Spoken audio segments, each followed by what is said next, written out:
మీ ఇంట్లో కార్ని రెంట్కిచ్చి డబ్బు సంపాదించాలనుకుంటున్నారా? అయితే వెంటనే ఈ నెంబర్కి కాల్ చేయండి. నమస్తే డాక్టర్ గారు. నమస్తే అమ్మా. ఒక మెయిల్ అండి, తనకి ఒక 15 days లో మ్యారేజ్ అంట.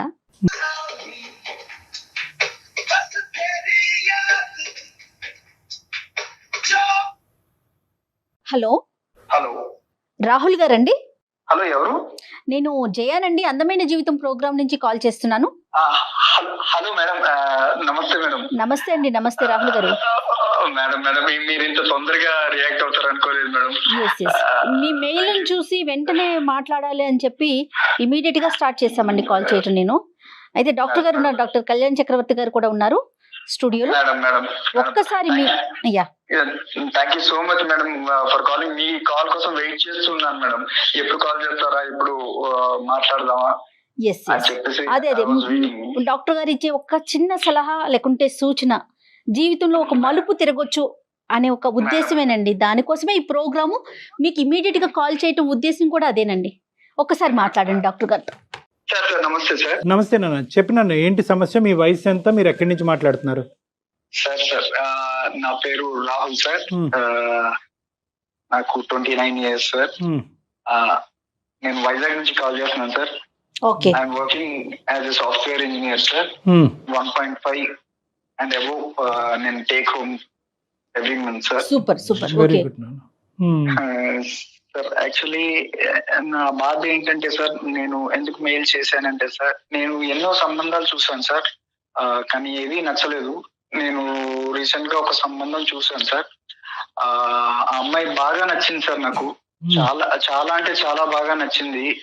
మంచి బ్రాడ్ మైండెడ్ మంచి అమ్మాయి. తనతో మాట్లాడిన తర్వాత ఆ పెళ్లి చూపుల్లో నాకు తెలిసింది సార్. నేను ఆ పెళ్లి చూపులు అయిపోయిన తర్వాత ఒక 7 to 8 times ఫోన్ లో కూడా మాట్లాడాను సార్ అమ్మాయితోని.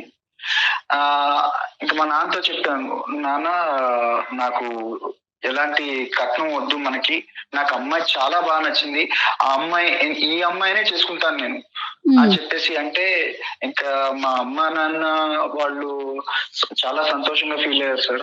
ఫీల్ అయ్యి ఓకే అక్కడికి వీడు పెళ్లికైతే ఒప్పుకున్నాడు కదా అని చెప్పేసి వాళ్ళు డిసైడ్ అయ్యి చాలా అరేంజ్మెంట్స్ చేసుకున్నాం సార్. అంటే అన్ని వచ్చిన సంబంధమేనా రాహుల్ ఇది?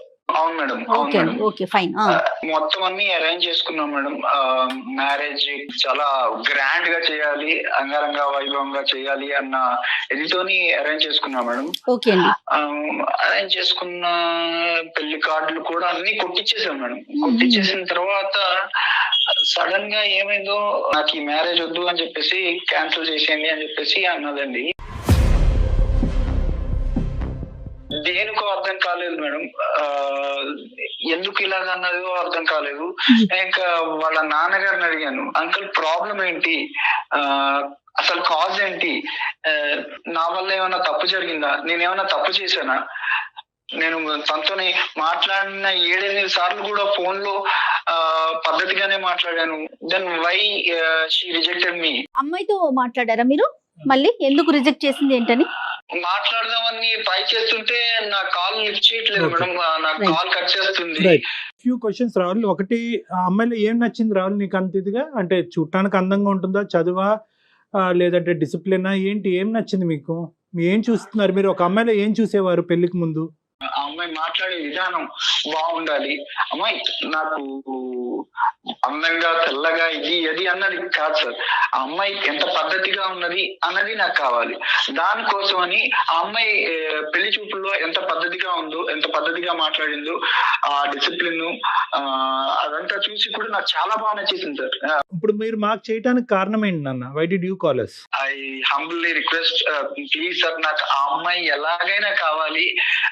మీరు నా తరపు నుంచి ఆ అమ్మాయికి కాల్ చేసి కాజ్ ఏంటో కనుక్కొని నాకు మళ్ళీ ఆ అమ్మాయి నన్ను ఒప్పుకొని నన్ను పెళ్లి చేసుకునేలా చేస్తారు అన్న ఇంటెన్షన్ తోని నేను మీకు ప్లీజ్ హెల్ప్ మీ సార్. పెళ్లి కుదిరిన తర్వాత ఇలాగ వెనకడుగు వేయటం ఎంతో బలమైన కారణం ఉంటే తప్ప ఇలా వెనకడుగు వేయటం అనేది అబ్సల్యూట్లీ తప్పు నాన్న. అది నెంబర్ 1. ఫస్ట్ మనం కారణం కనుక్కోవాలి. నెంబర్ 2 మోస్ట్ ఇంపార్టెంట్ ఏంటంటే, కలుస్తారా లేదా అనేటటువంటిది మా చేతుల్లో ఉండదు. ఓకే. మేము మాట్లాడతాం, కారణం కనుక్కుంటాం. దాన్ని బట్టి ఒక కౌన్సిలింగ్ అనేటటువంటి చేద్దాము. అవుతుందా లేదా అనేటటువంటిది మనం పరిస్థితి బట్టి ఆలోచిద్దాం. ఈ మధ్యలో మీరు ఎప్పుడు కలవలేదండి డైరెక్ట్ గా? అంటే బట్టలు కొనడానికి పెళ్లి పనుల మీద ఎక్కడైనా మధ్యలో కలిసారా రాహుల్ ఒక్కసారైనా? లేదు మేడం, అంటే ఫోన్ లో తప్ప డైరెక్ట్ గా Okay. కలవలేదు మేడం. కలుపుదాం. ఓకే, ఫోన్ నెంబర్ ఉందా నాన్న? ఉంది సార్, ఉంది సార్. ఒకసారి నాకు మెసేజ్ చేయండి, నేను తనతో కాల్ చేస్తాను. ఏమండి, తన నెంబర్ మనం ఎందుకు రివీల్ చేయటం? ఎస్, డాక్టర్ గారు రాహుల్ లైన్ లో ఉన్నారండి. నేను అమ్మాయిని తీసుకుంటాను కాల్లోకి. రాహుల్, మీరు ఏం మాట్లాడకండి, ఒకసారి తనతో మాట్లాడేశాక నేను మిమ్మల్ని లైన్ లోకి తీసుకుంటాను. రైట్? సరే మేడం, సరే మేడం. ఓకే.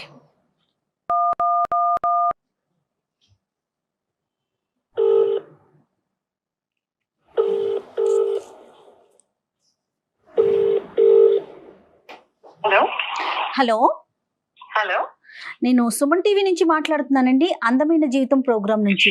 మీతో కొంచెం, ఓకే నాతో పాటు డాక్టర్ కళ్యాణ్ చక్రవర్తి గారు కూడా ఉన్నారు. ఓకే ఒక చిన్న విషయం మీద మీతో మాట్లాడదామని కాల్ చేశాను. మీరు పర్మిషన్ ఇస్తే మాట్లాడతామండి. తప్పకుండా అండి. రైట్ డాక్టర్ గారు. అమ్మ నందిని, సారీ అమ్మా, మీరు మాకు మీకు చెప్పకుండా మేము ఇలాగా సర్ప్రైజింగ్గా మీకు కాల్ చేయడానికి ప్రధానమైన కారణం ఒక సెన్సిటివ్ ఇష్యూ గురించి డిస్కస్ చేయడానికి. ఓకే మాకు రాహుల్ అనే అబ్బాయి ఫోన్ చేశాడమ్మా, మెయిల్ పెట్టాడు, మెయిల్ చేశాడు, మేము కాల్ బ్యాక్ చేశాము. ఈ మధ్యన మీకు మ్యారేజ్ కుదిరిందంట, తర్వాత అనుకున్నటువంటి అనివార్య కారణాల వల్ల మ్యారేజ్ క్యాన్సిల్ చేసుకోవాల్సినటువంటి పరిస్థితి ఏర్పడిందంట. ప్రధానంగా కారణం తెలుసుకోవాలని అనుకుంటున్నాడు. పెద్దలను అడిగినా కూడా కారణం తెలియనటువంటి కారణం, అప్పటి వరకు మాట్లాడినటువంటి అమ్మాయి ఎందుకు ఇలాగా యూటర్న్ తీసుకుంది అనేది తెలుసుకోవాలని అనుకుంటున్నాడు.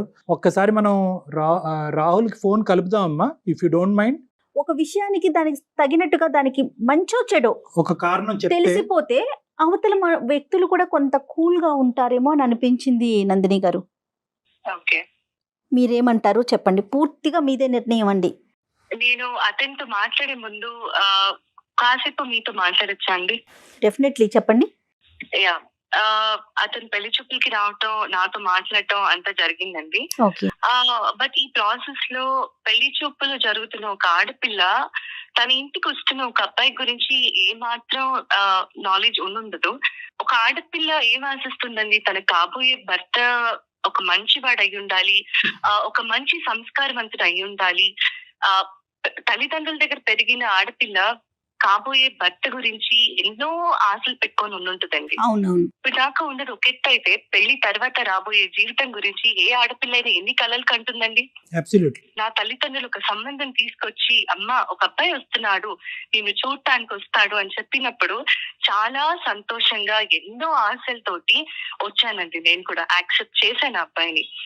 వచ్చాడు, నాతో మాట్లాడాడండి. ఈ మాట్లాడే కాన్వర్సేషన్ లో నన్ను మన ఇద్దరం పర్సనల్ గా మాట్లాడుకుందాము అన్నాడు. అన్నప్పుడు తప్పకుండా అన్నాను. లేచి పక్కకు వచ్చాము ఇద్దరము. ఆ మాట్లాడుతున్న కాన్వర్సేషన్ లో అతను ఒక మాట అడిగాడండి. ఒక ఆడపిల్లని, అది ఇష్టపడి లేకపోతే ఖచ్చితంగా ఆ అమ్మాయిని పెళ్లి చేసుకోవాలనుకొని వచ్చిన ఒక అబ్బాయి కాబోయే ఒక భార్య అని అడగాల్సిన మాటేనా కాదా అన్నది నేను చెప్పిన తర్వాత పెద్దవాళ్ళుగా మీరే ఆలోచించండి. చెప్పండి అమ్మా. నేను చెప్పలేకపోతున్నానండి. అయ్యో, ఒక గౌరవ మర్యాద కుటుంబంలో పుట్టి పెరిగిన ఆడపిల్లని నేను చాలా సంస్కారవంతంగా మాట్లాడతాను ఎవరితో అయినా సరే. అలాంటిది నన్ను పట్టుకొని అయ్యో వర్జిన్ అని అడిగాడండి.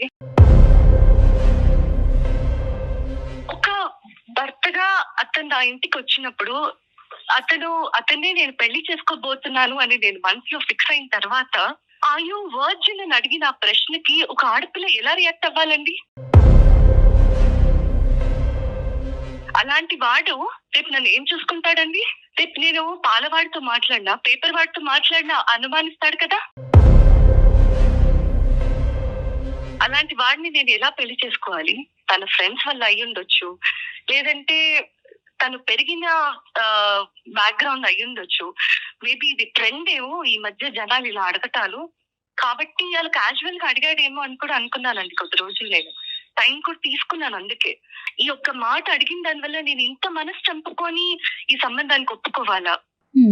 నాకేమంత అవసరం? లోపల నేను ఎంత కృషించిపోయానో నాకు తెలిసింది. ఆ మాటకి అతని మొహం చూడాలన్నా, తిరిగి మళ్ళీ అతనితో మాట్లాడాలన్నా నాకు ఎలా మనసు వస్తుంది?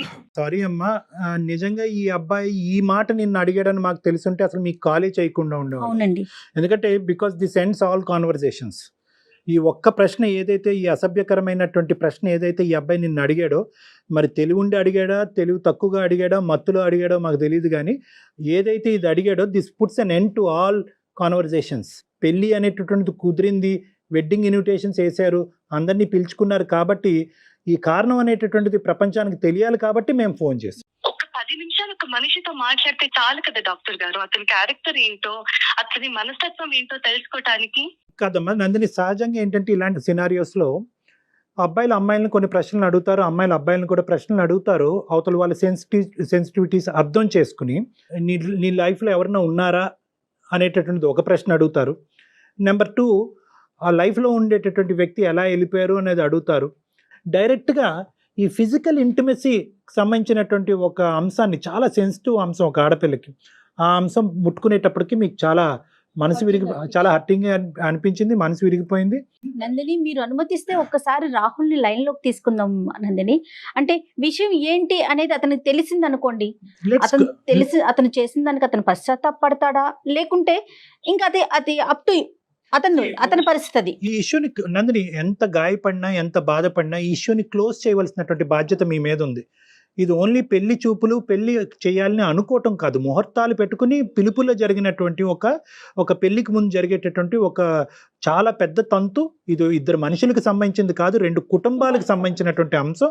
ఈ అబ్బాయి ఇలా మాట్లాడినా కూడా అట్లీస్ట్ వాళ్ళ తల్లిదండ్రులకి ఎందుకు ఇది జరిగింది అనే అంశం తెలియాలి, కాబట్టి ఈరోజు మీరు రాహుల్తో మాట్లాడితే బాగుంటుందని నాకు అనిపిస్తుంది. ఓకే, ఒక్కసారి రాహుల్ని నేను కనెక్ట్ చేస్తానండి. రాహుల్ గారు, నేను నందినితో మాట్లాడానండి, డాక్టర్ గారు కూడా మాట్లాడారు. ఒక్కసారి మీతో మాట్లాడతారట.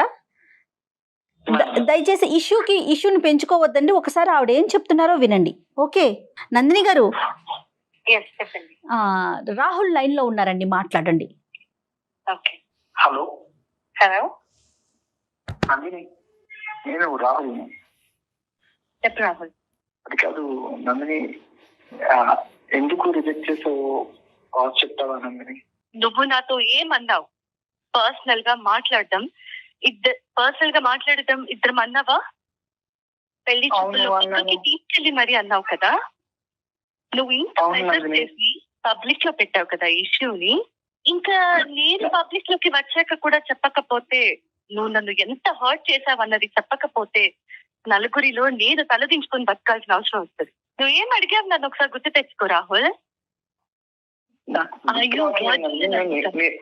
వర్జిన్ అని అడిగావు, నన్ను పట్టుకొని నువ్వు వర్జిన్ అని అడుగుతావా? ఏమనుకుంటున్నావు నీ గురించి? ఇదేనా నీ సంస్కారం? ఇదేనా నీ తల్లిదండ్రులకు నేర్పించే నీ సంస్కారం? ఒక్కసారి ఆలోచించలేదా రాహుల్? నన్ను అంత ఇష్టపడ్డానన్నావు కదా రాహుల్, ఇలాంటి మాట అడగాల్సింది ఒక కాబోయే భార్యని. ఇష్టపడిన వాడు ఇలాంటి మాట అడుగుతాడు కాబోయే భార్యని పట్టుకొని? సారీ రాహుల్, నువ్వు నన్ను చాలా బాధ పెట్టావు రాహుల్.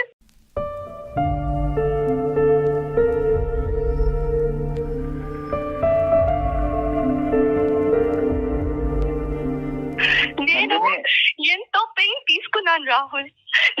నేను ఎప్పటికీ క్షమించుకోలేను. నేను ఈ మాట నీతో నాకు నీతో మాట్లాడటం ఇష్టం లేకపోయినా బయట పెట్టాల్సిన అవసరం వచ్చింది కాబట్టి, ఇంకా మీదటైనా ఇంకొకరితో మాట్లాడే ముందు కనీసం ఆలోచించి మాట్లాడతావని మాత్రమే చెప్తున్నాను రాహుల్. నందిని, నేను నిన్ను కావాలని అడగలేదు నందిని, అదేదో బై మిస్టేక్ గా. రాహుల్, ఒక్కటే ఆలోచించుకో, అది ఆడపిల్ల అయినా మగపిల్లాడైనా సరే, ఒక మనిషితో మాట్లాడేటప్పుడు అది ఫ్రెండ్ అవ్వని, భార్య అవ్వని, తల్లి అవ్వని, చెల్లెలవ్వని, ఒక ఆడపిల్లతో మాట్లాడే ముందు నోట్లోంచి ఒక్కో పదం బయటకు వచ్చేటప్పుడు 1కి 10 సార్లు ఆలోచించి మాట్లాడాలి రాహుల్. నువ్వు నన్ను ఇష్టపడ్డానంటే నా ఇంటికి నా తల్లిదండ్రులు నీ ఫ్యామిలీ అందరినీ పెళ్లి చూపులకి పిలిచారు.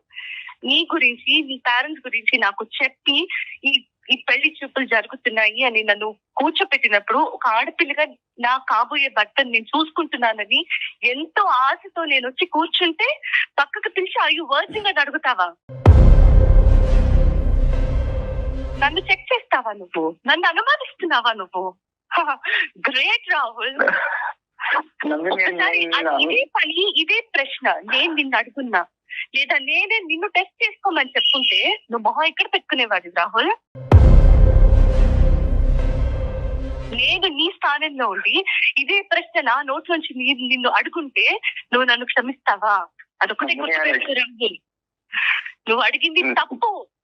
ఇంకెప్పుడు నాతో మాట్లాడాలని కానీ నన్ను కలవాలని కానీ ప్రయత్నించకు. నందిని ప్లీజ్ నందిని, నువ్వు అలా కనుక నువ్వు అంటే చాలా ఇష్టం నందిని. చాలా ఇష్టం అయితేనే ఇలాంటి ప్రశ్న అడుగుతావా రాహుల్? నందిని బై మిస్టేక్ ఏదో అలా జరిగిపోయింది నందిని, అలా అడిగేసాను. కానీ నాకు నువ్వంటే చాలా ఇష్టం నందిని. నువ్వు నేను పెళ్లి చేసుకుంటే నిన్నే చేసుకుంటాను నందిని. Please Nandini, sorry Nandini. రాహుల్ నీది చాలా గొప్ప సంస్కారం. ఇలాంటి సంస్కారహీనులు నాకు అనవసరం రాహుల్. నేను ఆల్రెడీ నిర్ణయం తీసుకున్నాను రాహుల్. కాబట్టి దయచేసి ఇంకోసారి ఈ టాపిక్ ఇంకా నా దగ్గరికి తీసుకురావద్దు. పెద్దవాళ్ళగా వాళ్ళు ఏం చేయాలో చేస్తారు. ఓకే ప్లీజ్ నందిని, నన్ను అర్థం చేసుకో నందిని. రాహుల్ ప్లీజ్ రాహుల్, నువ్వు అంటే చాలా ఇష్టం నందిని. నేను చేసుకుంటే నేనే చేసుకుంటాను Nandini. Please Nandini.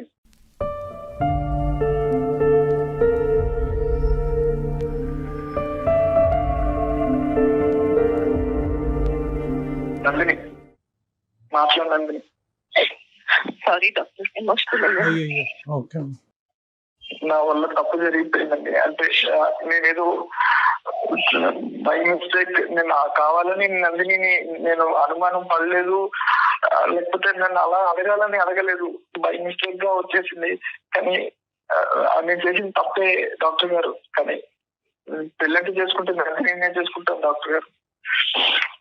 Posh culture ని ఎక్కడెక్కడ పెట్టుకోవాలో అక్కడ పెట్టుకోవట్లేదు. అనవసరమైన ప్లేసెస్ లో ఆ కల్చర్ ని మనం అడాప్ట్ చేసేసుకోవటం అసలు మన కల్చర్ అండి ఇలా మాట్లాడటం అనేది. రాహుల్, ఇప్పుడు ఏదో చేసేసేయండి, ఆ అమ్మాయిని నన్ను కలిపేయండి, this is not the issue ఇక్కడ. రాహుల్, ఒక మాట అనే ముందు మీ మదర్తో కానీ మీ సిస్టర్తో కానీ ఎంత పద్ధతిగా మాట్లాడతావో అదే పద్ధతితో కాబోయేటటువంటి భార్యని తన సెన్సిటివిటీస్ ఆలోచించి మాట్లాడటం అనేది చాలా ఇంపార్టెంట్. ఈరోజు బహుశా నందిని అక్కడ ఉంది కాబట్టి కొంతమంది అమ్మాయిలు ఉంటారు, వాళ్ళని ఇంకో పద్ధతిలో అర్థం చేసుకుంటారు. ఓకే, నా క్యారెక్టర్ గురించి అడుగుతున్నాడు కాబట్టి నీ క్యారెక్టర్ ఏంటి అని అడగచ్చు. కానీ నందిని ఆ స్థాయి అమ్మాయి కాదు. ఆ అమ్మాయి యొక్క సెన్సిటివిటీస్ నువ్వు అర్థం చేసుకోవాల్సినటువంటి అవసరం ఉంది, నెంబర్ 1. నెంబర్ 2 ఏంటంటే, ఈరోజు ఒక మాటే కదండి, మాటను నేను వెనక్కి తీసేసుకుంటాను, నన్ను క్షమించండి అన్ను అనేటటువంటి పద్ధతి ఏదైతే ఉందో అన్యాక్సెప్టబుల్ టు నందిని. మీరు చేయాల్సిందంతా చేసేసారు, అడగకూడని ప్రశ్నలు అడిగేశారు, మళ్ళీ తనే కావాలంటే ఎలా సాధ్యమవుతుంది? ఆ అమ్మాయి ఈరోజు పబ్లిక్లోకి వెళ్ళి ఈరోజు నేను ఈ అబ్బాయిని వదిలేయటానికి ఈ అబ్బాయి నోట్లోంచి ఈ మాట వచ్చింది అనేటటువంటి మాట ఆ అమ్మాయి బయటికి చెప్పలేదు. మేము అడగ్గా ఈరోజు మాకు చెప్పింది, బాధపడుతూ ఏడుస్తూ. ఎందుకు? నీ క్యారెక్టర్ని కూడా అక్కడ కాపాడేటటువంటి ప్రయత్నం ఆ అమ్మాయి చేస్తుంది. నీ నోట్లోంచి ఇలాంటి మాటలు ఊడి పడతాయి అనేటటువంటిది అంశం సమాజంలోకి వెళ్తే కనుక నువ్వు చూస్ చేసుకోవటం కాదు, అమ్మాయిలు నిన్ను చూస్ చేసుకోరు. ఒక కఠినమైనటువంటి నిర్ణయం తీసుకుంది అని భావించద్దు. ఎంత కఠినంగా ఆ అమ్మాయి మనసు గాయపడింది అన్నది ఆలోచించాలి మీరు ఆ అమ్మాయి స్థానంలో నిలబడి. పెళ్లి కొడుకు తరపున పెళ్లి కూతురు వాళ్ళు, పెళ్లి కూతురు తరపున పెళ్లి కొడుకు వాళ్ళు, ఎలా పేరెంట్స్ పెద్దవాళ్ళు వాళ్ళకి తెలియకుండా వీళ్ళు ఏంటి అనేది ఎంక్వైరీ చేస్తారు, కానీ డైరెక్ట్ గా అడిగేస్తారా ఎవరైనా? నీకు నచ్చినటువంటి అమ్మాయి అని 1కి 10 సార్లు అన్నావు, అక్కడ నువ్వు ఆటోమేటిక్ గా ఏమనుకున్నావు అంటే కనుక నీకు నచ్చింది కాబట్టి ఆ అమ్మాయికి నువ్వు ఆటోమేటిక్ గా నచ్చేసావు అనేటటువంటి అహంకార భావంతో నీ మనసు లోపల ఉండేటటువంటి ఒక ఖచ్చితమైనటువంటి భావం. సో అది ఊరికనే నువ్వు అనలేదు నాన్న, ఊరికనే నోరు జారటం కాదు.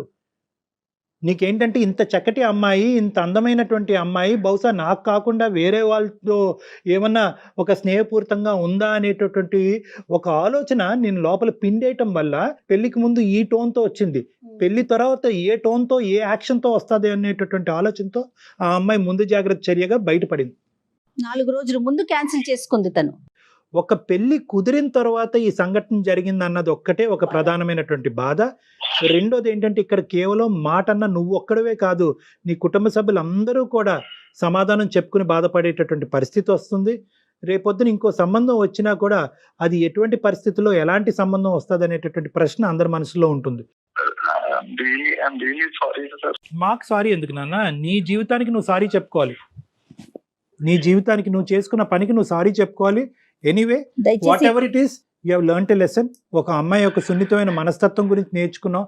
Move on and try to see another girl. మళ్ళీ ఇంకో అమ్మాయిని చూడండి, పెళ్లి చూపులు కానివ్వండి, మీరు మంచి పొజిషన్లో ఉన్నారు, మీ మనస్తత్వం మనసు కూడా మంచిదే అని నాకు అనిపిస్తుంది.